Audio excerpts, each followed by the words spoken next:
जय हिंद मोहनलाल भाई, क्या हाल? जय हिंद सर, जय हिंद। बढ़िया हूँ सर, बढ़िया हूँ। आप कैसे हो? मैं all good. And there was a time जब तुम मेरी वीडियोस देखा करते थे, ठीक है? हाँ सर। तुम दूसरों के इंटरव्यू देख रहे थे and this is a time कि यार, यू नो, अब वन टू वन बात हो रही है हमारी। बट यू हाँ थैंक्स मी सर। अलॉट कि ये वो, बट यार मेरी जो वीडियोस हैं तेरी मदद कर तो गई, बट तेरी खुद की जर्नी में इतने सारे स्क्रीन आउट हैं,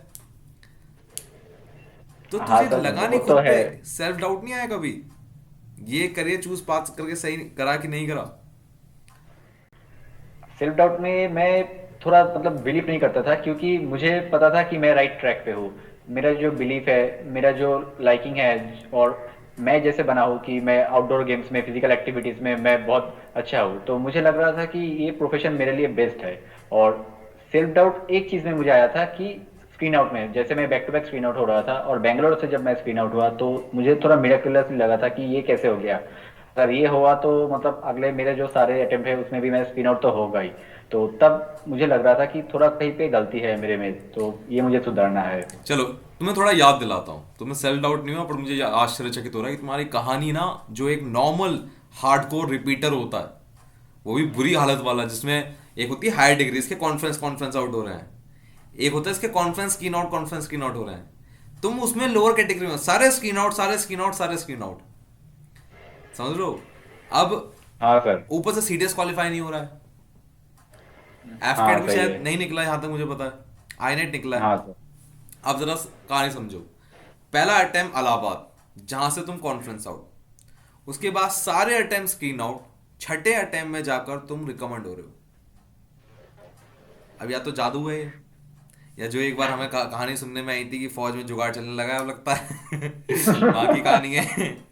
ठीक है, तो ये क्या हो रहा है अब उसमें? और मसाला देखो, तुम्हारी बहन का, छोटी सी प्यारी सी बहन है, पर लेग पुल बहुत प्यारे से करती है। और घूम आया तू। हैं? और बड़ी अच्छी है, बहुत ही प्यारी है। फिर 20,000 रुपए के लिए तुम कोचिंग भी गए, मतलब 20,000 रुपए दे के, उसमें कहा ये भी पैसे उड़ जाएंगे, ये भी खत्म, और घूमिया एक बार और। So she is very sweet, ठीक है। उससे थोड़ी थोड़ी हाँ बातें सर। छुपाते भी थे कि यार फिर टांग खींचेगी। बट यार, बिल्कुल। तेरे दिमाग में एक ना कंसेप्ट क्लियर हो गया था, वो ये है, behave like an officer. Behave like an officer क्या है और क्या बदल गया तुम्हारी जिंदगी में?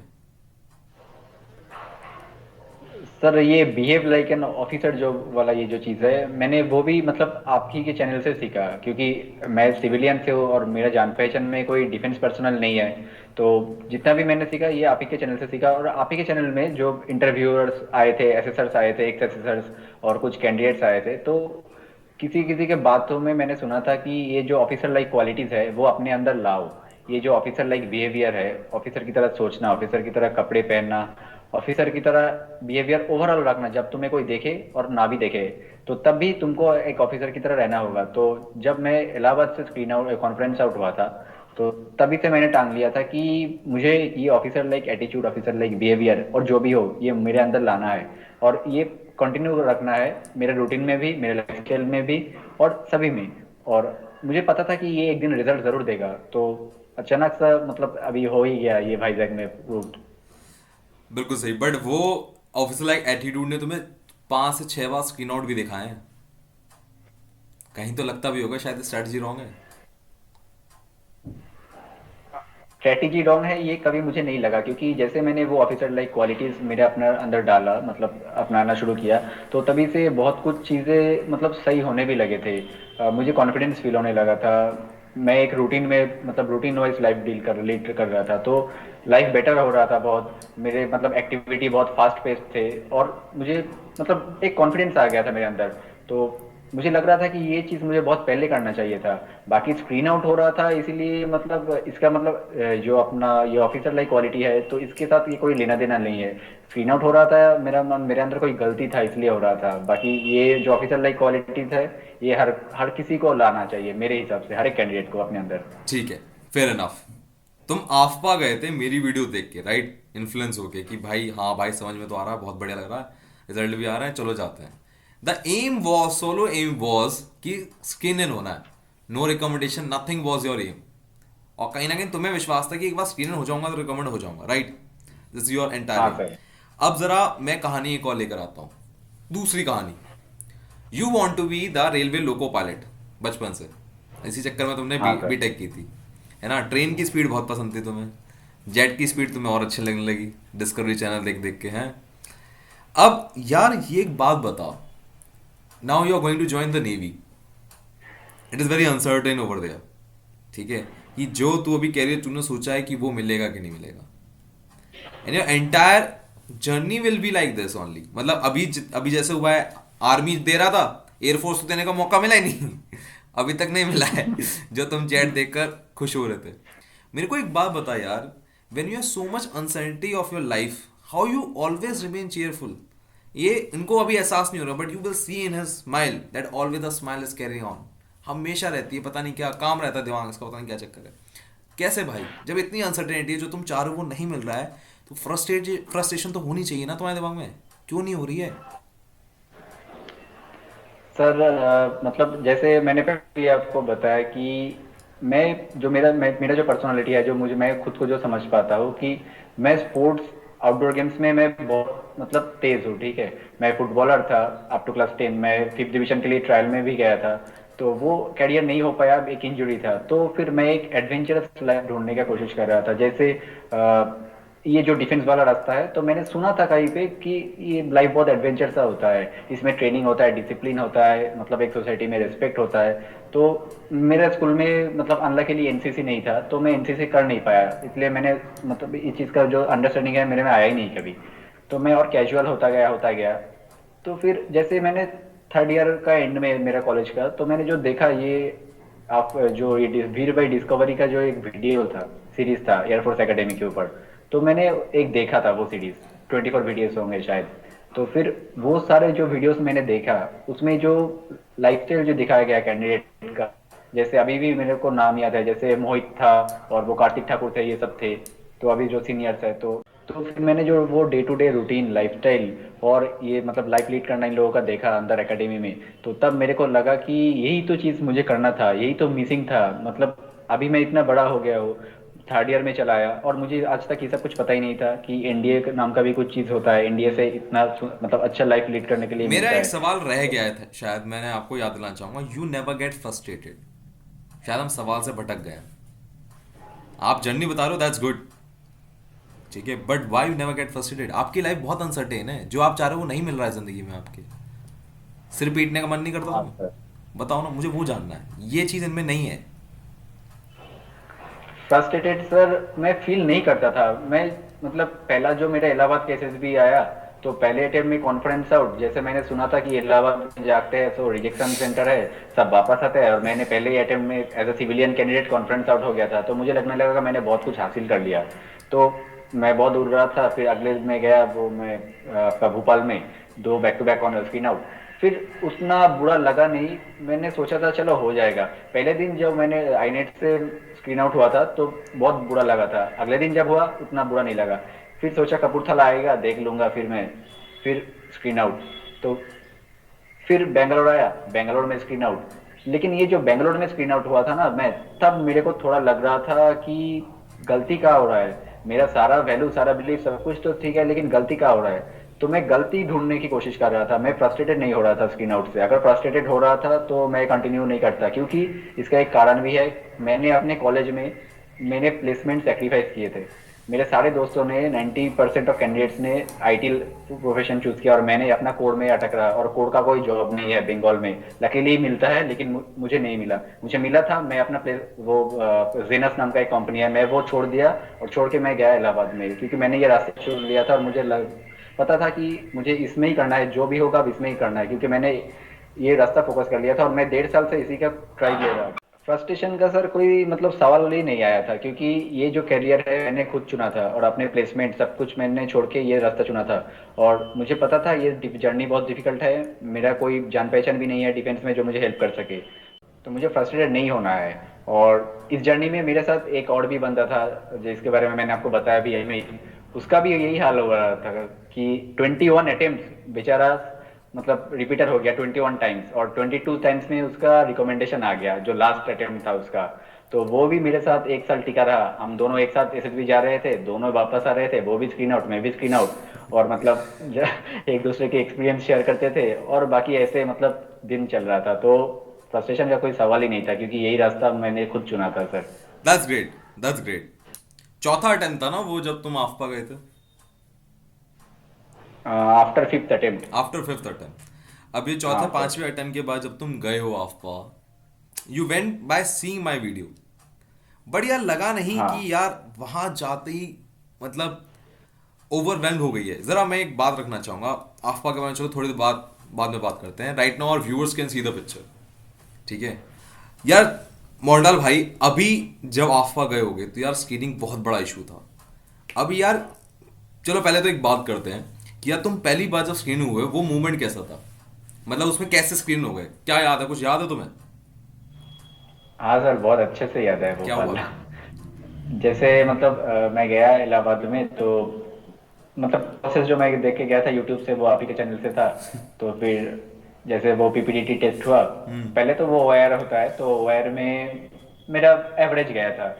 और फिर पीपीडीटी आया, पिक्चर बहुत अच्छा आया था। पिक्चर मुझे याद है कि एक जेंटलमैन है सूट बूट पहन के, वो हाथ में सूटकेस लेके जा रहा है, और एक बच्चा है उसके साथ में, फुटपाथ से जा रहे थे वो लोग।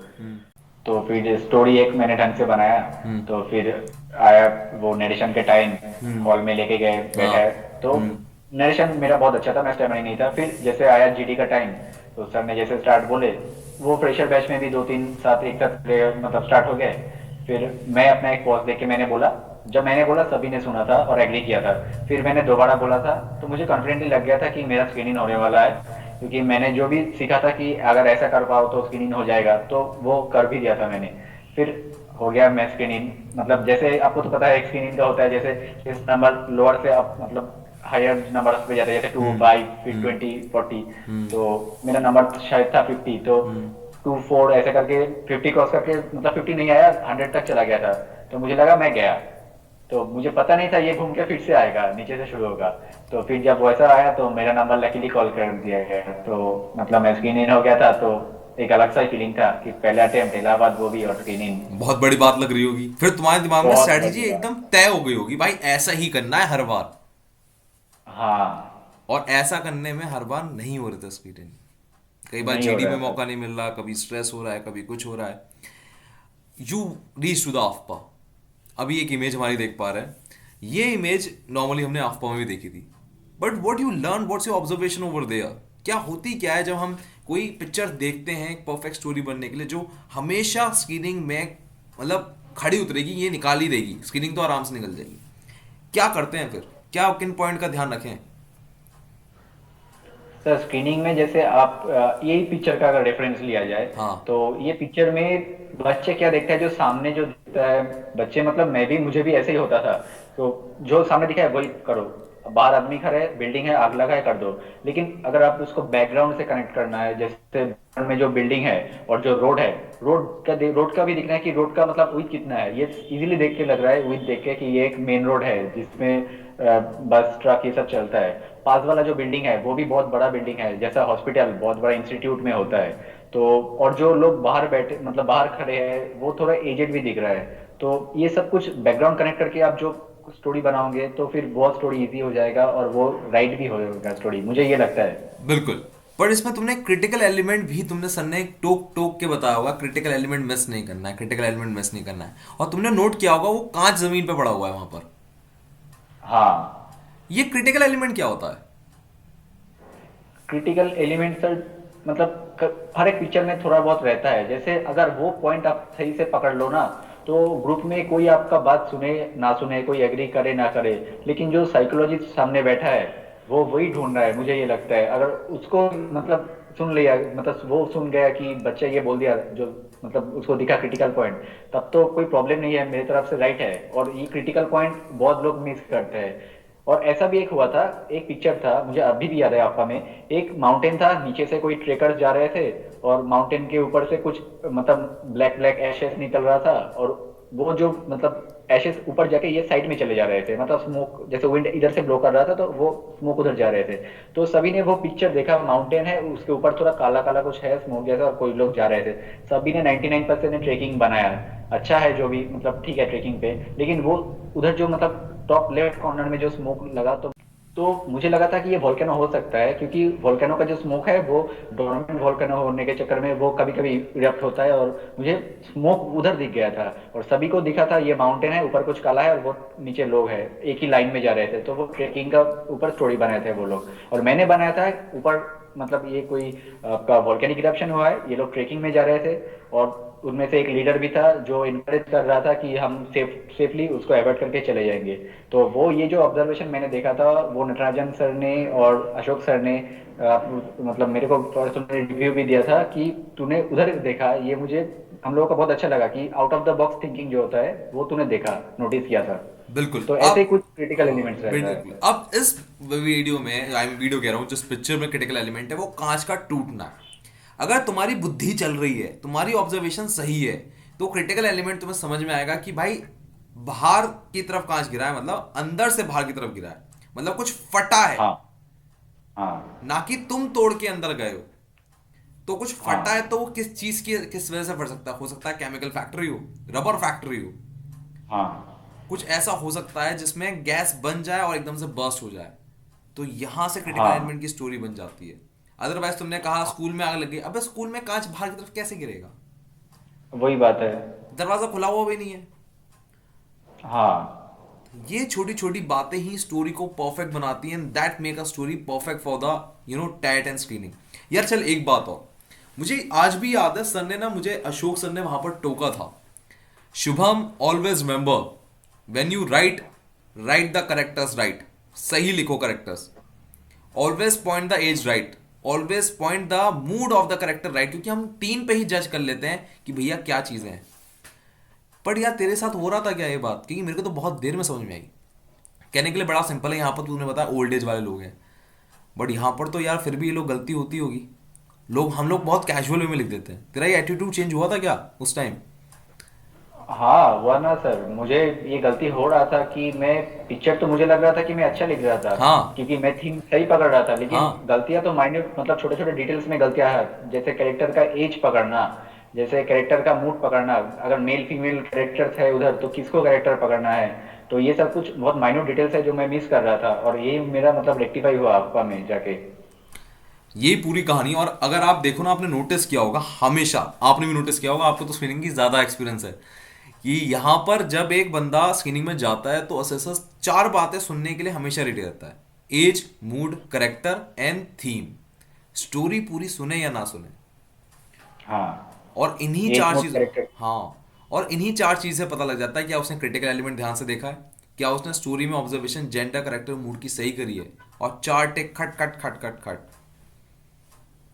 तो आई थिंक ये बात आपको समझ में आ गई होगी स्क्रीनिंग के लिए, भैया ये थंब रूल तो मुझे याद रखना है। हाँ बट कहानी में अब आता है जीडी। जीडी तुम्हें बहुत परेशान किया है, और नटराजन सर ने भी तुम्हें बहुत टोका बस है। कुछ जीडी की ऐसी बातें हर बताओ बार कि तुम्हें मतलब बोलने का मौका तक ना मिला, कुछ कहानियां हैं तुम्हारे पास? बहुत है सर। बताओ। जैसे सेकंड अटेम्प्ट जो था मेरा आई नेट का भोपाल में, हम्म। तो मुझे पता था कि वैसा फर्स्ट टाइम जैसा हुआ था इलाहाबाद में वैसा ही होगा, सब दो तीन एक साथ शुरू हो गए, फिर मौका मिलते मैं बोल दूंगा। लेकिन रिपीटर का बैच पहले टाइम में मैं गया था तो मुझे पता नहीं था रिपीटर का बैच में होता क्या है। हाँ। मैंने कहानियां बहुत सुना था तो फिर जैसे सर ने बोला स्टार्ट, 20 के 20 एक साथ स्टार्ट हो गए, तब मैं थोड़ा मतलब शॉक में लगा था, ये क्या हो रहा है भाई, मतलब 20 के 20, कोई बचा नहीं, मैं ही सिर्फ बचा हूँ ग्रुप में। तो फिर मुझे पता था कि ये लोग चुप करेंगे, तो चुप कर नहीं रहे थे। फिर 10 सेकंड 12 सेकंड के बाद ग्रुप बांट दिया जाता है, 10 10 के ग्रुप, फिर 10 इधर वाला मैंने जो मैं था तो वो ग्रुप स्टार्ट हुआ, फिर वही 10 का ग्रुप डिवाइड हो गया जो सर ने बोला स्टार्ट, फिर 10 के 10 स्टार्ट चालू हो गए। तो मेरे अलावा सभी के सभी बता रहे थे, मैं चुप बैठा था। मुझे लगा था कि आएगा मेरा मौका, आएगा बोलूंगा, चुप तो होएगा सभी तो, लेकिन कोई हुआ नहीं चुप, मैं बैठा रहा वो मोमेंट के चक्कर में कि मोमेंट कब आएगा, लेकिन आया नहीं। फिर अगले 10 में शिफ्ट हो गए, वो लोग भी वही 10 के 10 स्टार्ट हो गए, किसी को मिला तो किसी को नहीं मिला मौका। फिर सर ने सब एक साथ बोलेंगे, तो जब एक साथ बोलने का बारी आया तब मैं बोलने की कोशिश कर रहा था, क्योंकि मुझे पता है कि चांस चले गए, अभी बोलना है। तो जब मैं बोल रहा तब कोई मतलब इफेक्ट नहीं हुआ। फिर सर ने बोला, okay gentleman, you guys now promote someone to tell the common group story. तो जो मेरे बगल में बैठा था वो अच्छा बोला था, मैंने क्या किया उसी को प्रमोट कर दिया, मैंने खुद नहीं कुछ बोला, मैंने वेट भी नहीं किया। तो मैंने इसको प्रमोट कर दिया, ये खड़ा हुआ बोल दिया और बेचारा स्क्रीनिंग भी हो गया और मैं बाहर हो गया। ओ गॉड, एक मौका मिला तुम्हें बोलने का, उसमें ही तुमने सभी बोला कि सर ये कर देगा कॉमन स्टोरी, दैट्स इट। हाँ यार ये हाँ। ब्लंडर बहुत होते हैं, ऐसे ब्लंडर हमसे बहुत होते हैं। बट अभी बता, when you went to the Vizag, your recommendation centre, ठीक है, उसमें ऐसा क्या हो रहा था? सर वाइजैक में जीडी में जो हो रहा था कि पीपीडीटी में, पीपीडीटी के बाद जो नरेशन आता है, तो नरेशन के टाइम में जो सेमी सर्कुलर वे में बैठाया जाता है, आपको पता है, तो मैं सेमी सर्कुलर वे में सेकंड लास्ट में बैठा था, थर्ड लास्ट में बैठा था। और मेरे सामने से स्टोरी शुरू हुआ था, ठीक है। तो सब एक एक करके नरेट कर रहे थे, तो उन एक एक का जो नरेशन हो रहा था ना, वो नरेशन सुन के मुझे लग रहा था कि कौन कॉन्फिडेंट है, कौन कॉन्फिडेंट नहीं है, और कौन स्टैमरिंग कर रहा है, कौन अटक रहा है। तो मुझे एक मतलब मोटा मोटा सा पता चल गया था कि ये नरेशन मतलब जीडी कैसा होगा इस वाला ग्रुप में। तो मुझे लगा था कि मैं बोल पाऊंगा इसमें। और फिर जैसे मेरा नरेशन आया, मैंने नरेशन अच्छा किया, फिर खत्म हुआ, सर ने बोला स्टार्ट, फिर वही 20 के 20 चालू हो गए। लेकिन मुझे लग रहा था सबका जीडी देख के कि कॉन्फिडेंस का बहुत मतलब लैक है इसमें, लैकिंग है कॉन्फिडेंस का। तो कोई जोर से बोल रहा था, कोई मतलब म्यूट होके बोल रहा था, कोई अटक के बोल रहा था। तो फिर मैंने 7-8 सेकेंड वेट करके फिर मैंने बोल्डली और कंटिन्यूअसली मैं बोला। तो जैसे मैंने बोला तो सभी के सभी ने मुझे एग्री कर गए। और फिर मैं थोड़ा मतलब चुप हुआ, फिर दूसरों को बोलने दिया, फिर ये लोग, जैसे मैंने चुप हुआ फिर से वही स्टार्ट, एक साथ सब बोल रहे थे, कोई किसी का बात सुन नहीं रहा था। फिर मैंने एक बार बोला तो फिर से वो लोग ने सुना और एग्री किया सभी ने। तो तब मैं चुप हो गया और मुझे लगा था कि चलो इस बार मेरा पक्का है, स्क्रीनिंग पक्का है, कोई रोक ही नहीं पाएगा। और हो ही गया मैं स्क्रीनिंग ठीक, फिर। अभी मोंडाल भाई ने सब कुछ बताया, बट आपको सिर्फ सुनाई दे रहा है वो मोटा मोटा कि हुआ क्या है। अब इनके बिहाइंड द ब्रेन सोचो क्या हो रहा होगा। ही इज वेरी क्लियर कि स्टोरी कैसी लिखनी है। तो जब ये स्टोरी सबकी सुन रहे थे ना, तभी पता लग गया, उनका दिमाग चलेगा ये बकवास है, ये ठीक है, ये बकवास है, ये ठीक है, ये बकवास है, ठीक है। So is very ready in his brain कि कौन किसके साथ बात करनी है, किसके साथ नहीं करनी है, और किसका जीडी में सुनना है, किसका नहीं सुनना। ठीक है, चल यहां तक हो गया। बट अभी भी वही 20 लोग एक साथ बोल रहे हैं जो तुम्हारे साथ पहले हो रहा था। अभी कैसे बोल पा रहे हो तुम? सर जीडी में इस बार की मैं बहुत कॉन्फिडेंट था। मुझे मतलब क्या करना है, क्या नहीं करना है, कब करना है मुझे पता था, और क्या बोलना है वो भी मुझे पता था। और मैं पहले जो अटेम्प्ट थे उस सारे को छोड़ के मैं इस बार थोड़ा बहुत ही कॉन्फिडेंट, मतलब ज़्यादा कॉन्फिडेंट था। और मैं, जो वो लोग नरेट कर रहे थे तो मैंने सबका नरेशन सुना था। मुझे किसी किसी का स्टोरी मुझे सही लगा, किसी का गलत लगा, और मुझे लग रहा था कि ये स्टोरी राइट ट्रैक में नहीं जा रहा है। तो मैंने एक मतलब ग्रुप बना लिया था कि मुझे इन लोगों के साथ डिस्कशन करना है, क्योंकि ये लोग मुझे लग रहा है कि मेरे स्टोरी से अलाइन हो रहे हैं या राइट है ये स्टोरी। फिर मैंने उन लोगों का नरेशन भी सुना था, इंडिविजुअल नरेशन, उसमें भी इन लोगों को किसी का लो कॉन्फिडेंस था, कोई किसी का ज़्यादा कॉन्फिडेंस था, किसी का वॉइस बहुत हाई बहुत लो, ये सब था। तो जैसे सर ने स्टार्ट बोला जीडी, मतलब जीडी के लिए स्टार्ट करो, तो सभी के सभी जब शुरू हो रहे थे तो मेरा जजमेंट सही निकला था कि मैंने जो सोचा था ये बंदा कुछ ज़्यादा कॉन्फिडेंट है, ये कुछ लो है। तो वो दिख गया था कि कौन कॉन्फिडेंट ज़्यादा है, कौन कॉन्फिडेंट लो है, और कौन ग्रुप में एक्टिवली पार्टिसिपेट कर रहा था। तो मैंने 7-8 सेकंड वेट करके फिर जब मैंने शुरू किया तो मेरे साथ भी एक्टिवली पार्टिसिपेट वही बंदे, मतलब चुनिंदे बंदे ने एक्टिवेट किए, मतलब पार्टिसिपेट किए थे मेरे साथ। तो लकीली मैं बोल पा रहा था और वो लोग मुझे एग्री कर रहे थे, फिर मैंने भी उन लोगों का एग्री किया। फिर जैसे मैं चुप हो रहा था, उन लोगों में से मतलब 20 के 20 में से मुझे छोड़ के फिर मतलब बहस चल रहा था, मतलब जो होता है, कोई किसी को बोलने नहीं दे रहा था, फिश मार्केट हो रहा था। फिर मैंने जब बोला फिर सब ने मुझे सुना, तो फिर मैंने उन लोगों को मौका दिया। तो मुझे लग रहा था कि ये जो मेरा कैलकुलेशन था कि ऐसा होगा, वो सही निकल गया था। बिल्कुल सही। अब देखा भाई की तरह बात को समराइज देखो। पहली बात क्लियरिटी ऑफ द पिक्चर की, भैया सही स्टोरी हर बार कैसे बनेगी, ये बात की क्लियरिटी ने। इसके बाद इस बात को, इसके दिमाग में क्लियरिटी आ रही है कौन कौन सही बोल रहा है। इसके दिमाग में 100% क्लियर है कि स्टोरी कौन सी क्लियर होती है, कौन सी अच्छी और सही स्टोरी होती है। ही जज आउट कि मेरी लाइनअप में ये लोग हैं, इनकी बात ध्यान से सुननी है। तो जब ये बात बोलेगा तो सामने वाले वो वाले रिएक्ट वापस करेंगे, क्योंकि वो सेम लाइनअप पर हैं लोग।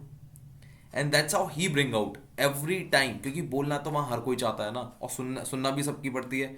बिना सुने तो तुम सर रिकमेंड हो नहीं सकते, आई मीन स्क्रीन इन हो नहीं सकते। This is the whole game about it, very simple. और ये सारी कहानी आफ्पा में तुमने सीखी। बट एक बात बता, था मोमेंट यू लैंडेड आफ्पा, 6 से 7 स्क्रीनिंग होते हैं यार। नटराजन सर के तुम्हारे हाँ रेड लिस्ट में दे तुम, साला इसको तो छोड़ना नहीं है मेरे को, ठीक है।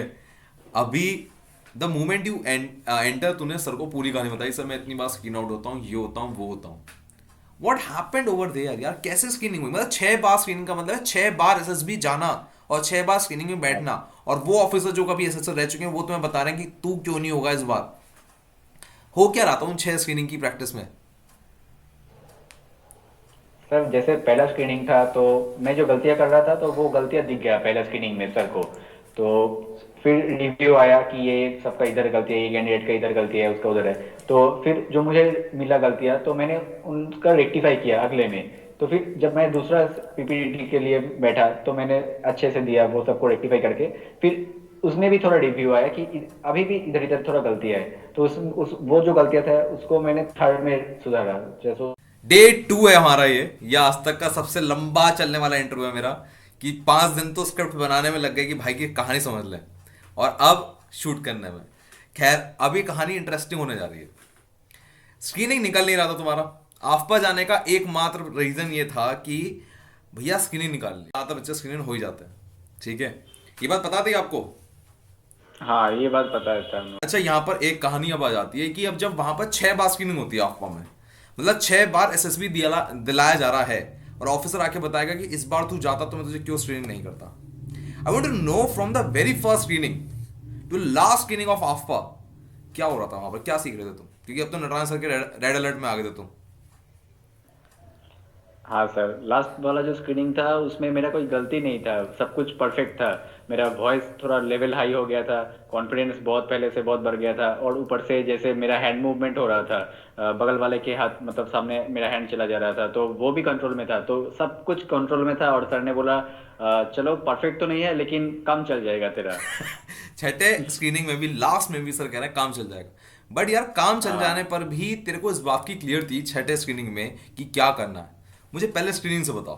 When you came in the eyes of the Natarajan sir, क्या बोले वो पहली बार जब स्क्रीनिंग में मुलाकात हुई उनसे? पहली बार जब मैं गया वो स्क्रीनिंग का टेस्ट मैंने दिया पीपीडीटी। हम्म। फिर पीपीडीटी के जो जीडीपीटी हो गया, फिर जो सर का रिव्यू आया तो सर सबको क्या कहते हैं 6 नंबर बुला बुला के तेरा क्या गलती है, तेरा क्या गलती है, ये सब समझाते थे। तो तब मुझे उन्होंने पर्सनली बोला कि तेरा हेड मूवमेंट बहुत ज़्यादा है, तेरा कॉन्फिडेंस लेवल अभी सही नहीं है, कॉन्फिडेंस लेवल लो है। तू ग्रुप में एक्टिवली पार्टिसिपेट तो करने का कोशिश करता है लेकिन तेरा वॉइस लो है इसलिए तू कर नहीं पाता, तू भीड़ में क्या बोलता है मुझे सुनाई नहीं देता। तू अपना वॉइस लेवल बढ़ा, वॉइस लेवल बढ़ा, और ये वॉइस लेवल बढ़ा बढ़ा ये चलता रहा मतलब पूरा 6 तक, मतलब 6 पीपीटी तक। और उसके बाद हैंड मूवमेंट सही कर, तेरा जीडी में तू थोड़ा पार्टिसिपेट कर, अपना नरेशन ठीक है। और मुझे एक चीज लगा कि हर एक नरेशन में जैसे first second third fourth PPT ऐसे जैसे चलता रहा, मुझे पर्सनली टाइम कम दे गया, मतलब दे जा रहा था। जैसे पहले में मुझे तो 1 मिनट मिला, फिर 50 सेकंड, 45 सेकंड, लास्ट वाला जो स्क्रीनिंग था मतलब पीपीटी उसमें मुझे 35 सेकंड मिले मुझे मेरा स्टोरी खत्म करने के लिए। तो ऐसे में मुझे मतलब आपको से पुश कर दिया, मतलब मेरे लिमिट्स को पुश किया जा रहा था।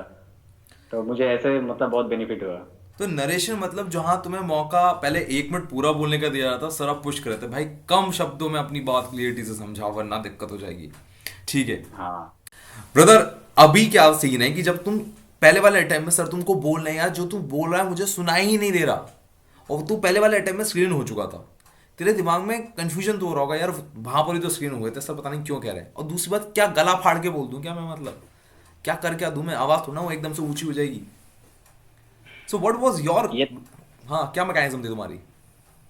हाँ सर, ये तो था क्योंकि पहला जो मेरा पीपीडीटी था इलाहाबाद में फर्स्ट अटेम्प्ट में जिसमें मैं स्क्रीन इन हो गया था, उसमें मैंने जब बोला तो सभी ने मेरे बात सुना।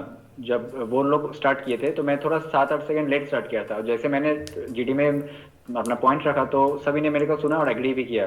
तो मैं यही टेक्निक मतलब चलाता रहा सेकंड थर्ड फोर्थ में, लेकिन ये काम नहीं कर रहा था क्योंकि ये रिपीटर बैच है, और रिपीटर बैच में जैसे स्टार्ट बोला जाता है आपको तो पता है क्या होता है, सारे के सारे टूट पड़ते हैं।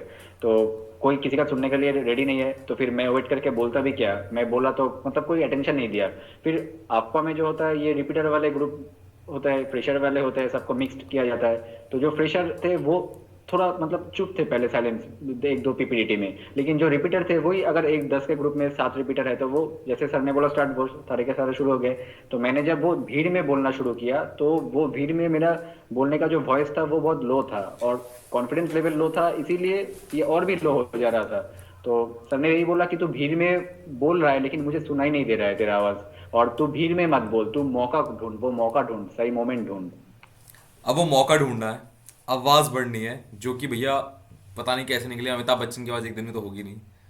अब स्क्रीनिंग तक की तुमने महारत तक की, अब क्या हुआ सेकंड अटेम्प्ट में, क्या हुआ इन आफ्पा? सेकेंड अटेम्प्ट में मेरा जो हुआ सर कि मैं वो मौका ढूंढने की कोशिश किया, और मुझे एक दो बार वो मिल भी गया, मैंने बोला, और मेरा जो हैंड मूवमेंट कंट्रोल नहीं हो रहा था, तो वो सेकेंड अटेम्प्ट में भी सही नहीं था। लेकिन जो ये वाला बात था, जो मेरा वॉइस जो मतलब हाई होना था, कॉन्फिडेंस लेवल हाई होना था, तो ये थोड़ा बहुत हो रहा था, और मुझे मौका भी मिला था, वो गैप मिल गया था कब बोलना है ग्रुप में।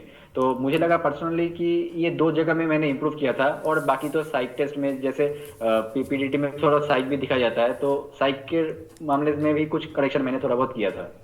फिर इनफ। अब मेरा भाई हाथ तो चला के नहीं दिखा पाएगा क्योंकि एक हाथ से मोबाइल को संभाले बैठा है, बट इसके हाथ ऐसे चलते हैं जेंटलमैन, पूरा हाथ फैल रहा है, यहाँ तक जा रहा है, वहां तक जा रहा है। तो जब होता क्या है, ये ना दूसरे इंसान के कैडेट जो होता है ना, मतलब जो कैंडिडेट होता है, उसको कवर कर लेता है। अभी भाई नॉर्मली कुछ लोगों के साथ प्रॉब्लम क्या होती है, जब बोलते हैं ना हैंड मूवमेंट के बिना नहीं बोल पाते। और हाँ। जहां तक है तुम्हारे साथ भी यही हाल होगा। अभी क्या आवाज ही नहीं निकलती होगी बिना हैंड मूवमेंट के तो। फिर तो सर हेड मूवमेंट कंट्रोल करने के लिए उसको लैप में रखा जाता है, तो फिर अगर कैंडिडेट लैप में हाथ रखता है तो मैंने पर्सनली देखा है कि लेग शेकिंग होता है, हैंड शेकिंग होता है, फिर वो थोड़ा टेंस्ड हो जाता है, क्योंकि अगर हैंड मूवमेंट फ्रीली करेंगे तो वो जो मतलब अंदर से एक थोड़ा रिलैक्स फील होता है, और वो कर नहीं पा रहा है, तो ये इनडायरेक्टली उसका परफॉर्मेंस में भी इफेक्ट होता है। पर फिर क्या मेरी जान, सेकंड अटेम्प्ट आफ्फा का स्क्रीनिंग, सर फिर आएंगे, फिर एक ही बात बोलेंगे, फिर वो यही का अटेम्प्ट चला गया। घबराहट तो बढ़ती है भाई हर अटेम्प्ट में। एक बार अच्छा, वहां पर सपना सबका ही होता है, एक दिन ऐसा आ जाए नटराजन सर आए, मेरा नाम ना बोले बस। सर कभी भी उस बच्चे पे कमेंट नहीं करते जिसका सिलेक्शन होना है। कमेंट हमेशा लंबा चौड़ा उस पर ही हाँ। होगा जिसका सिलेक्शन नहीं होना है। हर कोई एक प्रार्थना कर हाँ। रहा होता, आज ना बोले, आज ना बोले मेरा नाम। उल्टा होता है एसएसबी का हाल। अभी क्या कर रहे हो हाँ तुम? सर। अभी क्या थर्ड अभी अटेम्प्ट ऑफ स्क्रीनिंग में, अब क्या? अभी अभी थर्ड अटेम्प्ट में की हो रहा था कि जैसे मेरा इम्प्रूवमेंट हो रहा था, और मुझे ये फील हो रहा था जैसे मेरा हैंड मूवमेंट थर्ड जो मेरा अटेम्प्ट था उसी से थोड़ा कंट्रोल हो रहा था। फिर आवाज बहुत बढ़ने लगा था, मुझे वो पॉज जो होता है भीड़ में बोलने का, वो मोमेंट मुझे मिल गया था, तो थोड़ा इम्प्रूवमेंट हुआ था। और साइक की नज़र में जैसे होता है ना, जैसे मूड पकड़ना, सही कैरेक्टर को पकड़ना, उसका एज पकड़ना, तो ये सारे जो चीज़ थे ये तो ऑलरेडी थर्ड अटेम्प्ट से मेरे सही होने लगे थे। बाकी नटराजन सर का जो व्यू थे उधर से, ये हैंड मूवमेंट और ऊपर से ये वॉइस, ये सब कुछ थोड़ा बहुत कंट्रोल होने लगा था। कंट्रोल होने लगा था, पर थर्ड अटेम्प्ट में भी इसका मतलब तुम्हारा नाम बोला गया था और तुम्हें पॉइंट करा गया था। हाँ सर, जरूर, मेरा नाम तो फिफ्थ अटेम्प्ट तक बोला गया था। फिफ्थ अटेम्प्ट तक बोला गया था?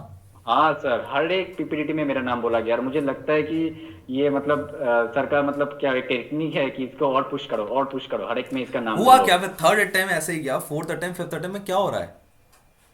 थर्ड अटेम्प्ट तक तो ये चला, फिर फोर्थ से एक जो प्रीडोमिनेंट चीज था जो मेरे साथ होने लगा, तू भीड़ में क्या बोल रहा है, मुझे सुनाई नहीं दे रहा है, अपना वॉइस बढ़ा, अपना वॉइस बढ़ा तू, और जोर से बोल, क्लियरली बोल, और वो पॉज ढूंढ, भीड़ में अगर बोल रहा है तो जोर से बोल जो तेरा हो नहीं पा रहा है, और अगर भीड़ को अवॉइड करना है तो तू वो पॉज ढूंढ, वो पॉज ढूंढ। तो ये दो चीज मुझे सिक्स अटेम्प्ट तक सुनने के लिए लगा था सर।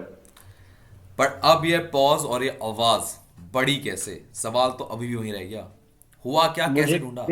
मुझे खुद नहीं पता सर कि मतलब ऐसा इतना आवाज कैसे बढ़ गया। जब मैं वाइजैक में जब स्क्रीनिंग के टाइम में बैठा था वो जीटी के हॉल में, तो नरेशन में सुन रहा था, सेमी सर्कुलर में मैं बैठा था थर्ड फ्रॉम लास्ट, तो सामने वाले जो बच्चे पीपीटी में नरेशन कर रहे थे, जैसे 10 12 13 जो बंदे कर दिए थे वो नरेशन, तो फिर मैं जब उन लोगों का नरेशन सुन रहा था मुझे लग रहा था बहुत अच्छे बोल रहे हैं, फिर जब मैंने बोला तो मुझे लग रहा कि मैं चिल्ला रहा हूँ हॉल में, मतलब मुझे ये फील हो रहा था कि थोड़ा कोई लाउड स्पीकर बज रहा है इधर, मुझे पता ही नहीं था अंदर से मेरा वॉइस इतना एलिवेट हो गया है।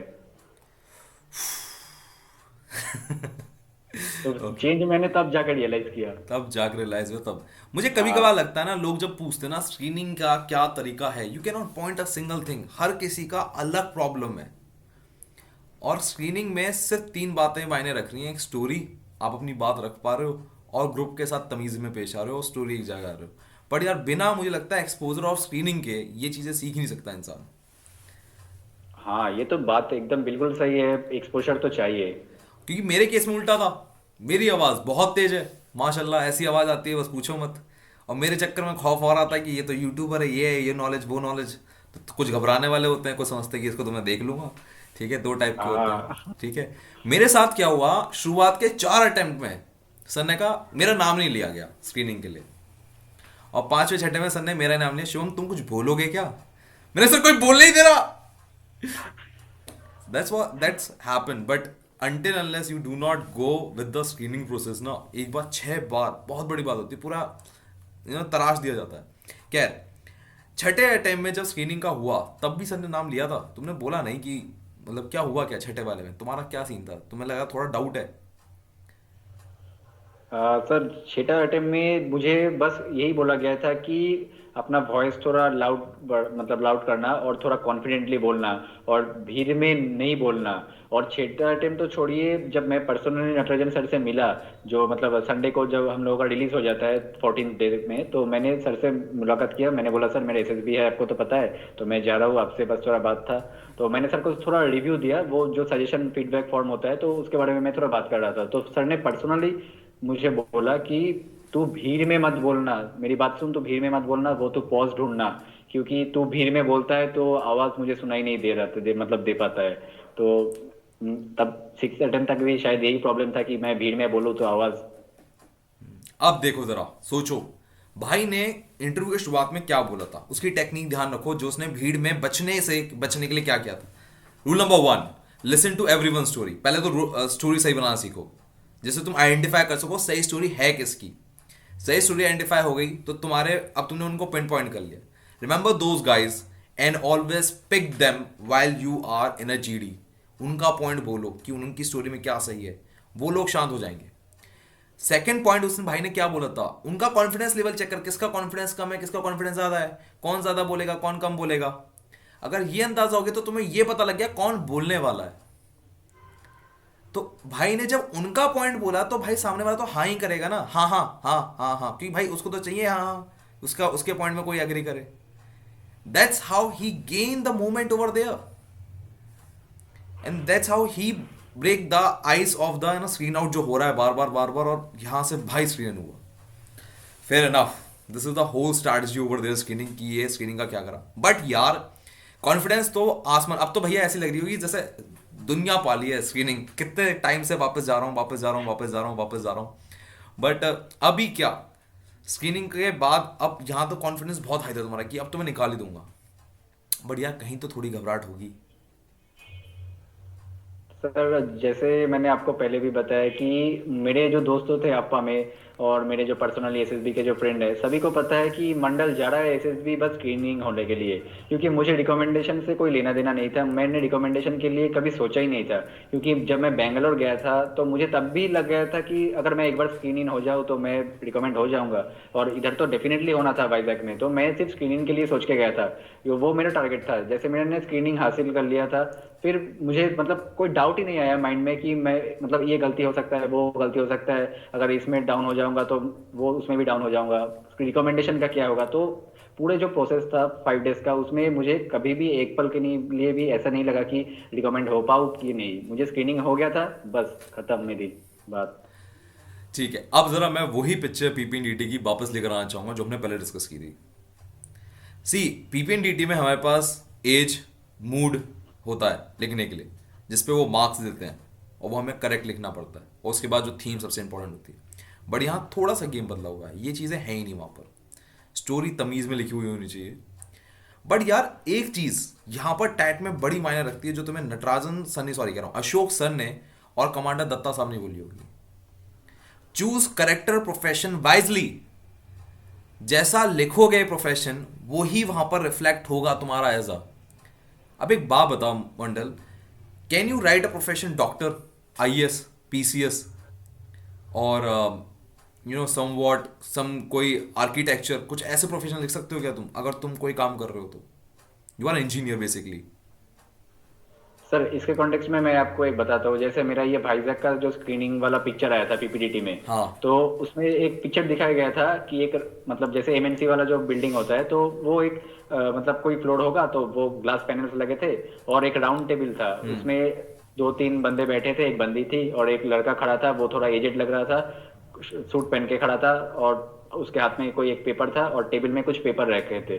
तो उसमें जब मैं एक इंजीनियर हूँ, इलेक्ट्रॉनिक्स एंड कम्युनिकेशन इंजीनियर, तो मैंने अपने मतलब मेरे व्यू से मैंने उसमें स्टोरी बनाया, मुझे कनेक्ट किया। जैसे मैं एक इंजीनियर हूँ, मुझे कोड में जॉब मिला था, तो मुझे कोड में जॉब मिलने के बाद मुझे एक प्रोजेक्ट में डाला गया, और वो प्रोजेक्ट वो कंपनी ले रहा था किसी वेंडर से कि उसको एक गेमिंग चिप बनाना है, हाई एंड गेमिंग चिप। तो वो गेमिंग चिप बनाने के लिए उसको पहले डिस्कशन करना पड़ता है, वो डायग्राम्स होता है, वो चार्ट होता है, तो वो मीटिंग चल रहा था, और मैंने as a young budding engineer join किया, वो मैं मीटिंग में था, और मैंने सक्सेसफुली अपना काम किया, और वो मतलब जो चिप आया मार्केट में वो सक्सेसफुली आया। तो मैंने इसको ऐसे कनेक्ट किया। अगर मैं उसको ऐसे कनेक्ट करता कि मैं एक लॉयर हूँ और किसी मतलब मैं प्राइवेट लॉ फर्म में काम कर रहा हूँ, उधर कोई मीटिंग चल रहा है, तो मुझे वो लॉ में क्या आइडिया है, मुझे कुछ आइडिया नहीं है, तो मैं ज्यादा कुछ लिख नहीं पाता था। तो जो मैं जिस फील्ड में मैं हूँ, अगर पिक्चर रिलेवेंट आया उस फील्ड से, तो मुझे अपने जो प्रोफेशन है उसी से कनेक्ट करना है, फिर बेटर आइडियाज आएंगे। हाँ, आप समझो, भाई ने तो पूरी कहानी समझा। मान लो अभी एक्सीडेंट की एक पिक्चर है, ठीक है, यहाँ पर आपके सामने दिख भी रही है। अब ये जो पिक्चर है इसमें एक्सीडेंट हुआ, आपने इसे डॉक्टर बना दिया। अब एक डॉक्टर की नॉलेज रिगार्डिंग फर्स्ट एड बहुत हाई होगी क्योंकि उसने कई साल पढ़ाई की है। बट मान लो एक इंजीनियर है, उसको फर्स्ट एड के बारे में क्या पता होगा? भाई खून निकल रहा है तो खून रोक दो, ठीक है। अगर वहां पर बैंडेज नहीं है तो सफेद कपड़ा बांधना है, मतलब सफेद मतलब साफ कपड़ा बांधना है, वो लगा दो। उसको छोटी छोटी बातें पता होंगी एज अ फर्स्ट एड। पर अगर स्टोरी लिखोगे एज अ डॉक्टर तो तुम्हें डिटेलिंग भी वैसी ही लिखनी पड़ेगी। बहुत देना पड़ेगा सर, और बहुत अगर देना वहां पर पड़ेगा। तुम एज अ इंजीनियर पुट करते हो तो वो एक लेमन वाली भाषा होगी। लेमन आदमी को क्या पता है फर्स्ट एड के बारे में? So choose your character wisely over there, क्योंकि वो वेग आ जाएगा जैसे तुमने डॉक्टर चुना और तुम डॉक्टर हो नहीं, प्रोफेशन तुम्हें पता नहीं है। So choose your character wisely, this is important part of that. वरना कई स्टोरी में हमारे यहाँ तो जब आफ्वा में थे हम लोग तो हमें हर बार क्वेश्चन मार्क क्रॉस ये बहुत देखने को मिलता मिल रहा जाते था। थे। ठीक है, चलो यहाँ तक की कहानी हो गई। This is the whole part of psych. ये हम हर चीज में लगाते हैं चाहे हमारी ब्लैंक स्टोरी क्या ना हो। बट यार यहाँ से अब आगे चलते हैं। यार you said in the initial part always behave like an officer. अब when you behave like an officer you surely see lot of changes in your life. But SD में क्या? एसडी में सर, एसडी में जैसे मैं इलाहाबाद में जो SD लिख के आया था और इस बार मैं जो एसडी लिखा, इसमें बहुत चेंजेस है। जैसे parent think about you, teacher think about you, what your friends think about you, you think about you, and the last one the person you want to be. तो the person one who you want to be में मेरा बहुत changes आया, ठीक है। फिर जैसे मेरे माँ बाप क्या सोचते हैं मेरे बारे में, वो तो सही है कि मतलब मैं खुद में चेंज लाया हूँ, अगर माँ बाप को वो चेंज दिखता है तो वो जरूर कहेंगे और मुझे वो जरूर लिखना है। तो कई कई पैराग्राफ थे जिसमें मैंने चेंज लाया, जैसे the person I want to be and the person who think I am. ये मुझे बहुत चेंज आया, मैं मुझे बहुत चेंज आया वो आपका लास्ट वाला और इसमें। Okay, fair enough. बट यार जब ये चेंजेस लिखने होते हैं तो अब यार देख, जो ऑफिसर बनने का सोच रहा है ना, जैसे मतलब ऑफिसर वाली क्वालिटी ला रहा है अपने अंदर बार बार, उसको ना अपनी गलतियां ज्यादा दिखती हैं। हाँ, बहुत ज्यादा दिखती हैं, अच्छाइयाँ दिखनी बंद हो जाती हैं। इनफैक्ट ऐसा हो जाता है एक टाइम आकर। ठीक है। यही होता है सर, जरूर एकदम। ठीक है। अब सीन क्या है यार, वहां पर तेरे से ना बैलेंस फॉर्म में लिखा नहीं जाता। अब ये बता, जहां तूने नेगेटिव पॉइंट क्या लिखे और पॉजिटिव क्या लिखे, और क्या पॉइंट ऑफ व्यू है तेरा? जैसे वो एसडीटी में। हाँ, एसडीटी में सर डिस्क्रिप्शन टेस्ट। और सर एसडीटी में जैसा होता है कि अपना स्ट्रेंथ में जो मैंने फोकस किया कि ऐसे लिखना है कि तुम अपने बारे में क्या जानते हो, खुद को पहले जानो कि ये मेरा स्ट्रेंथ है। और अगर तुम एक ऑफिसर जैसा लाइफ लीड कर रहे हो तो तुम्हारे अंदर बहुत चेंजेस आ रहे हैं, तो वो चेंजेस को अगर रिफ्लेक्ट होने में बहुत टाइम लगेगा तो सही है, तो फिर उसको लिखो अगर वो चेंजेस आ गए तो। जैसे मैंने लिखा कि मैं सोशली अडेप्टेबल हूँ, मैं हार्ड वर्किंग हूँ, और मैं सोशल एडेप्टेबल कैसे हूँ उसका भी मैंने बहुत एग्जांपल दिया वो एसडीटी में, कि सोशल एडेप्टेबिलिटी फैक्टर क्या है मुझे में, मैंने क्या ऐसा करता हूँ। तो अगर पॉसिबल हो पाए तो तुम वो भी लिखो कि मैं क्यों सोशल एडेप्टेबल हूँ, मैं क्यों हार्ड वर्किंग हूँ, वो तुम्हारे वो एक्शन में दिखेगा, और बिल्कुल वो पीआईक्यू में भी दिखेगा। बिल्कुल। When you write SDT you have to make sure of one thing, whatever you write you have to write with an example. And if you write a with example. Weakness, make sure of one thing, that आप उसमें ये भी दिखाओ कि अब मैं से सुधार कैसे रहा हूँ। Is a very important point. But problem ये है 15 मिनट होते हैं सिर्फ, तो प्रैक्टिस थोड़ी ज़्यादा चाहिए, अदरवाइज वो छूट ही जाएगा। चलिए यहाँ तक की हो गई। अच्छा एक बात और, अच्छा एक बात बताया, काफ़ी लोग कहते हैं यार ऑन द स्पॉट लिखना चाहिए। मेरे को हिसाब से मेरे कोई गलती नहीं है ऑन द स्पॉट लिखो, बट यार हर किसी का नसीब आई थिंक एक जैसा होता नहीं है। कोई पहली बार में हो गया, कोई पांचवें छठे में हो रहा है। तुम्हारा क्या कहना है इस पे? सर एसडीटी मतलब इंस्टेंटली अगर आप लिखना चाहो तो लिखो, प्रॉब्लम नहीं है, लेकिन आप अगर अपने आप को बहुत अच्छे से जानते हो, सब कुछ पता है, तो वो लिखने में कोई प्रॉब्लम नहीं होता। अगर एक पर्सन उसको मतलब उसमें वो क्वालिटी है और उसे पता भी है लेकिन वो लिख नहीं पा रहा है क्योंकि उसे सेंटेंसेस नहीं आ रहा है, मतलब ग्रामेटिकल मिस्टेक हो रहा है, तो तब तो टाइम चुक जाएगा ना। तो इसीलिए बेटर है कि मैं समझता हूँ, मुझे पता नहीं कि ये राइट या रॉन्ग है, कि मैं अपना एसडीटी पहले से प्रिपेयर करके जाता हूँ कि मुझे उधर टाइम सेव हो जाए। अगर टाइम से पहले हो गया तो मैं सोच के फिर देख सकता हूँ कि अगर किसी मतलब और इम्प्रूवमेंट ला जा सकता है कि नहीं, बस। That's great. पर यार तेरे साथ ना बड़ी अच्छी बात है, नसीब की बात है कि पहला जो था आफ्पा का मॉक इंटरव्यू, वो एकदम सही गया। और आफ्पा का मॉक इंटरव्यू जब होता है तो भाई साहब कभी कभार तो हालत पतली हो जाती है, बट या you are very well versed. तेरा पहला वाला एसएसबी का इंटरव्यू बहुत ही खतरनाक जा रहा था, रोस्टेड हो रही थी एकदम, ठीक है। बट इस बार क्या हो गया ऐसा, मतलब are you feeling confident in your interview, क्योंकि ऐसा ऐसा जा रहा है। सर इस बार मतलब इंटरव्यू में मैं बहुत कॉन्फिडेंट था, क्योंकि मैंने जो इलाहाबाद में जो मैंने मिस्टेक किया था, तो वो सारे मिस्टेक मैंने अपने एक डायरी में मेंटेन किया, और मैं एक डायरी फॉलो करता हूँ। आपको मैंने जैसे बताया कि वो डायरी मेरे एसएसबी जर्नी का मतलब वो वही है, मतलब मेरा सब कुछ। तो वो डायरी में मैं सब कुछ लिखता हूँ कि मैंने एरर कहा किया, उसका आंसर क्या है, ये क्वेश्चन पूछा गया, उसका आंसर क्या है। तो मैंने जो गलतियाँ की मैंने सबको सम अप किया। इंटरव्यू मैंने देखा कि आपके चैनल से हो कि ये बहुत सारे चैनल से कि इंटरव्यू में क्या क्या क्वेश्चन आते हैं, तो मैंने सारे नोट्स तैयार किया। और मैंने एक रूटीन वाइज लाइफ लीड करना मतलब करना शुरू किया, जैसे एक ऑफिसर वो अपना लाइफ लीड करता है। तो मुझे पता था कि अगर मैं एक सही लाइफ लीड कर रहा हूँ और एक सही रूटीन के साथ, तो मैं क्यों मतलब गलती करूँ इंटरव्यू में, मुझे मेरा इंटरव्यू सही होगा। और मैंने सारा जो इन्फॉर्मेशन है वो मैंने कलेक्ट किया अपने डायरी में। तो मैं कॉन्फिडेंट था और मेरा इंटरव्यू गया भी सही, कोई मतलब यार कंप्लेन नहीं आया गया इंटरव्यू। तो सही, बट यार एक इंसान रैपिड फायर से डरता है। एक इंसान एक बड़ा ही बेसिक सा क्वेश्चन है, why do I select you, इससे भी हाँ खौफ खाता है भाई, पता नहीं क्या बोलूं भाई इसमें, ठीक है। तीसरा एक खौफ खाने वाला क्वेश्चन ये होता है कि यार मुझसे पूछ लिया आर्म फोर्स के बारे में तो भाई ना बता पाया तो। When such kind of questions are coming, how are you preparing, मतलब पहले तो रैपिड फायर पे बात करते हैं। डर नहीं लगता था यार भाई छूट पाट गया तो, और अगर छूट गया तो क्या करना है, ऐसे दिमाग में सवाल तो आते ही होंगे। तुम्हारे आंसर क्या थे? जरूर आता है, जरूर आता है सर। रैपिड फायर का मुझे थोड़ा मतलब टेंशन डाउट ये वाला कोई बात नहीं। मुझे ऐसा लगता था अगर मैं इतने 7 क्वेश्चन फेंकेंगे सर तो 8 फेंकेंगे, तो मैं 5 बोल पाया और 2 नहीं बोल पाया, तो अगर मैं पूछूंगा सर से तो ये मतलब कैसे होता है कि मैं पूछूं सर को, अगर ये लग ही सकता है कि मैंने तो सिर्फ 7 ही फेंके हैं और ये 2 बता भी नहीं पाया इसमें। तो मुझे थोड़ा डाउट लगता, मतलब थोड़ा डर लग रहा था कि रैपिड फायर ना आए, रैपिड फायर ना आए। और मेरा लकीली भाईजैक में रैपिड फायर आया, वो भी 2-3 बार आया। मैंने पहले में गलती किया, दूसरे में मैं बता पाया लकीली। रैपिड फायर का थोड़ा डर लगता है। रैपिड फायर का डालता, अब देख भाई मैंने कहा था ना, up and down up and down, देखो भाई की जर्नी में। बट भाई अगर रैपिड फायर में इतना अप एंड डाउन हो रहा था, इनके दिमाग में तो पहला ख्याल ये आना चाहिए कि यार अब तो खराब हो गया इंटरव्यू। तो इंटरव्यू कैसे खराब नहीं हुआ तुम्हारा? सर मेरा आफ्पा में जो इंटरव्यू था उसमें रैपिड फायर नहीं आया था लकीली। ये देख, इंटरव्यू अपना अपना खेल खेल दिया, अब यहाँ पर तो आ गया। अभी क्या मतलब, यू मेंटेन योर काम इज द आंसर। भूल गए कोई दिक्कत नहीं, मतलब है क्या, मतलब लॉजिक क्या है behind that successful interview. You have seen my mock interviews also, you have seen the flaws, but last में रिकमेंड हो जाता हूँ मैं। बट क्या है सीन?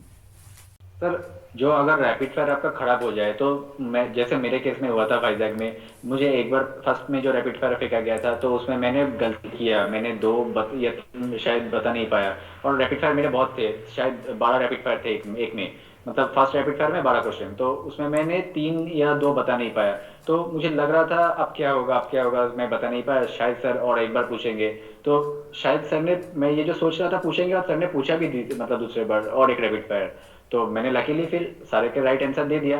अगर मैं उस टाइम दे नहीं पाता तो मैं उसको फोकस में नहीं लाता, क्योंकि मुझे इंटरव्यू और मतलब लॉन्ग प्रोसेस होता है, मुझे और भी क्वेश्चन आएंगे, और लकीली मुझे वो सारे आंसर पता है।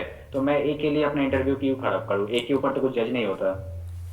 पॉइंट समझ लो, your interview is a holistic process, वो तुम्हारी पर्सनैलिटी का हर कण निकाल के देख रहे हैं। रैपिड फायर का मतलब ये नहीं कि ये स्टेज खराब हो गई ना, वो सिर्फ एक होलिस्टिक पॉइंट ऑफ व्यू, वो ओवरऑल देख रहे हैं तुमको। So do not panic over there, just be calm, ठीक है।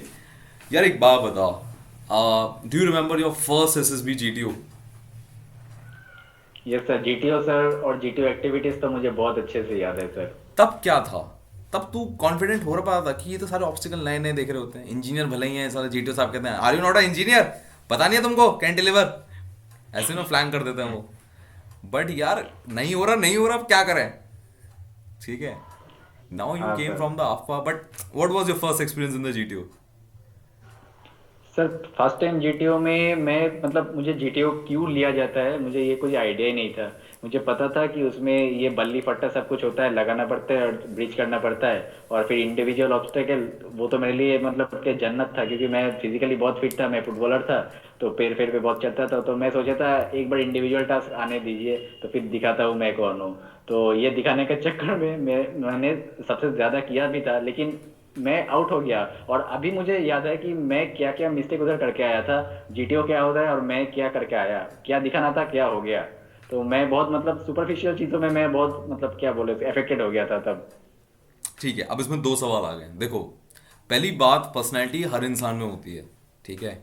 बट भाई रिकमेंडेड कैंडिडेट भी स्क्रीन आउट होता है, रिकमेंडेड कैंडिडेट भी कॉन्फ्रेंस आउट होता है, ठीक है।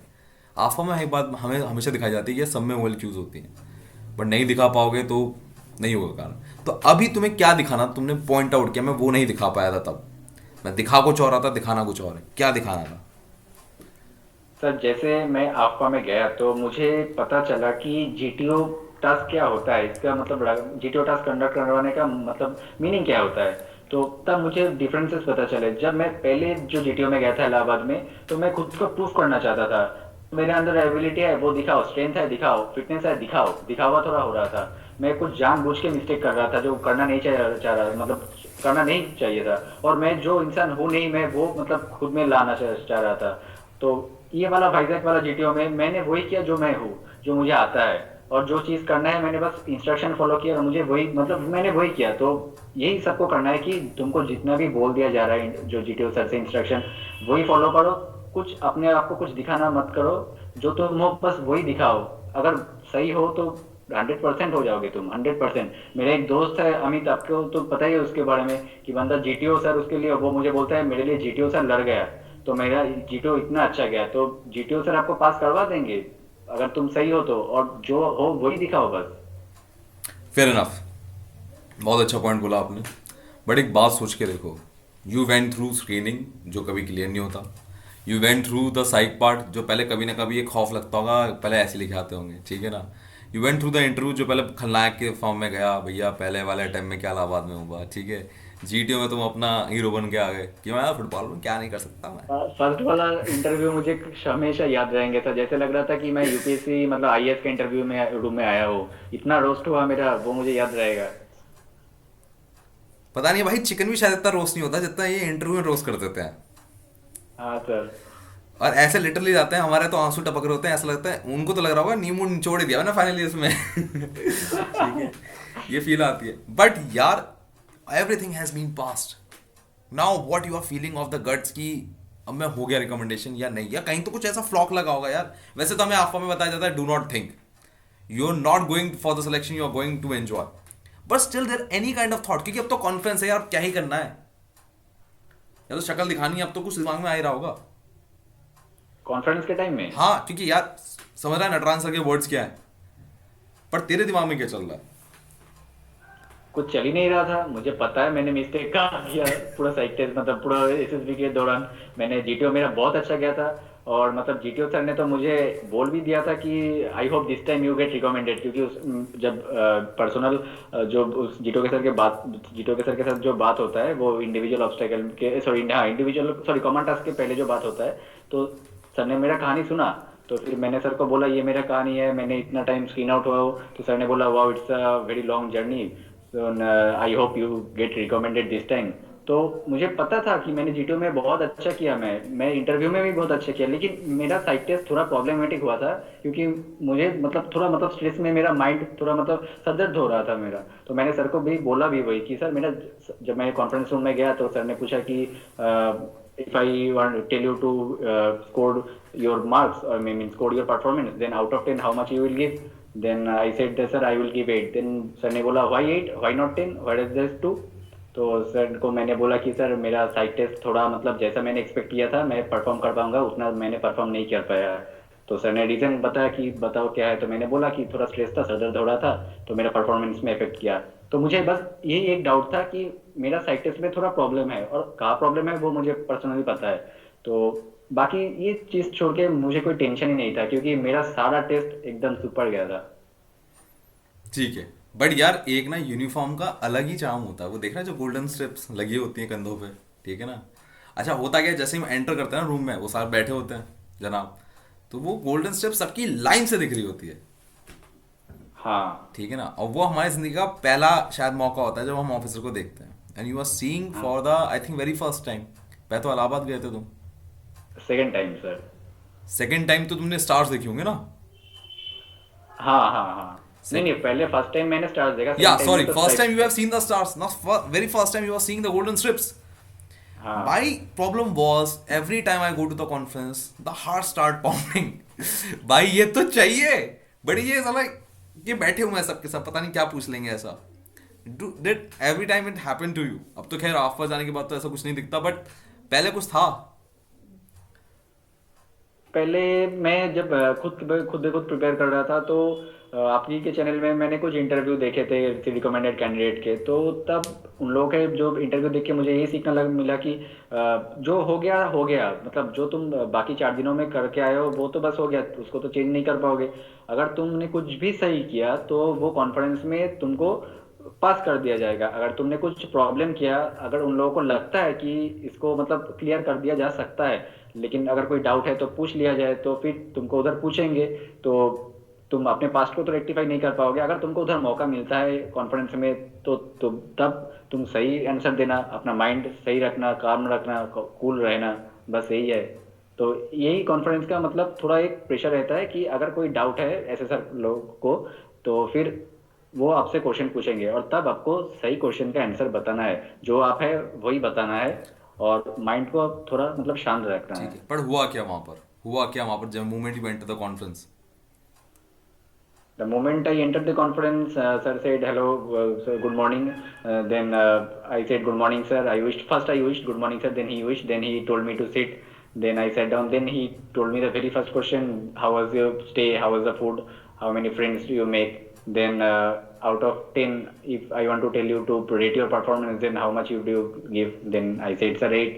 Then what is that 2 missing? Then I said sir psych. Then next question was you are called repeater 6 times, and for the past 4 times you are back to back screen out. I said yes sir. Then what are the improvements you made, and how did you improved? What are your processes? What are your routine? So I told sir I maintained a diary, and on that diary from the last 1.5 years I have kept all my records. I have written my mistakes. I have written the correct answers. I have maintained geopolitics. I have maintained lecture notes. I have maintained my engineering notes for the first 70, 80 pages of my diary.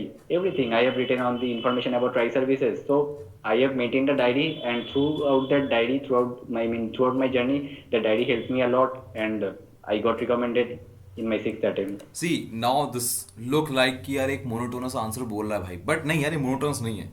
You need to understand they want to see the real change in you. ये बात जिसके समझ में आ गई, you will make it. कई लोगों के different form रहते हैं, he make a diary. Other people what they do a self analysis, they do sociometry, sorry सोलिन की, कि भैया अपनी पूरी जिंदगी को बैठ के पूरा एनालाइज करो, मैंने कहाँ गलती करी है, क्या करी है। So there are different methods, but you need to make understand कि यार जो मैं कर रहा हूँ ना उसको सच वहां प्रेजेंट करना है, क्योंकि तुम्हारे अंदर वो चेंज देखना चाहते हैं कि हाँ ये आर्म फोर्स के लिए बदल रहा है, बिकॉज ये ट्रेनेबिलिटी फैक्टर होता है यार, वो उससे हाँ कॉम्प्रोमाइज नहीं सर। कर सकते हैं। इसकी एज 22, 21, 23 हो जाती है, इस पर ट्रेन करना पॉसिबल ही नहीं है। The more older you are it's impossible. NDA वाले को जितना लीनियंसी वो तुमको नहीं दी जाएगी, हाँ सर। ये बात है, और यही तो वहां पर शो हो जाती है। दैट्स अ ग्रेट वर्ड्स यार man, you give a deep inside of everything. और अब भी स्क्रीन के बाद समझ नहीं आई ना तुम्हें, तो फिर इंटरव्यू दोबारा देखो, और कोई ऑप्शन नहीं बचा फिर। वरना आपको तो है ही ऑप्शन वरना। Thank you so much brother, हाँ thank you sir. So much for your lovely time. मजा आ गया, फाइनली रिकॉर्ड हो गया। That's great great great part of it. And हाँ कुछ सर। ही दिनों में भाई अपना नेवी जाने वाला है, मेरिट लिस्ट में आ चुका है। So thank you so much for your wonderful time. जय हिंद भाई। थैंक यू सर, और आप ही को भी मतलब मेरी तरफ से यही मतलब जो मैं समझता हूँ कि आप बहुत बिजी इंसान हो, बहुत बिजी हो, जॉब करते हो, अन अकेडमी में पढ़ाते भी हो, ऊपर से ये यूट्यूब वाला जर्नी मतलब मुझे तो पर्सनली आपका चैनल से बहुत हेल्प मिला, क्योंकि एज अ सिविलियन मेरा कोई सोर्स नहीं था, तो मैंने जो भी सीखा आप ही के चैनल से सीखा। मैं आपको तो पता है कि मेरे इंजीनियरिंग का जो मार्क्स वाला इशू था, मतलब अगर मैं आप ही का चैनल नहीं देखता, ये एसएससी टेक वाला, ये टीजीसी वाला, तो मैं ना अपना परसेंटेज पुश भी ना करता और मुझे ये चांसेस ना भी मिलता। तो हर एक बच्चे का एसएसबी जर्नी में आपका बहुत बड़ा मतलब रोल है सर। थैंक यू ब्रदर, मतलब मेरा थैंक भी यू। था, सभी का है sir. Thank you brother, thank you आप सो भी मच सही मैन। रहना, और कभी आपको भी देखेंगे, मैं देखूंगा मैं स्टार्स में। ये टाइम आएगा, ये टाइम मैं पक्का वादा कर रहा हूँ, ये आएगा। I was just waiting for this from last 2 years। The moment the SSB come, हाँ, I promise it will happen. जरूर होगा सर, जरूर होगा। Thank you so much brother and wish you all the best again. Thank you sir, thank you. Okay man, जय हिंद। जय Hind sir. मैं उनको रोज सोचता हूँ, मैं उनको रोज सोचता हूँ। वो है अंतिम पगों के निशान।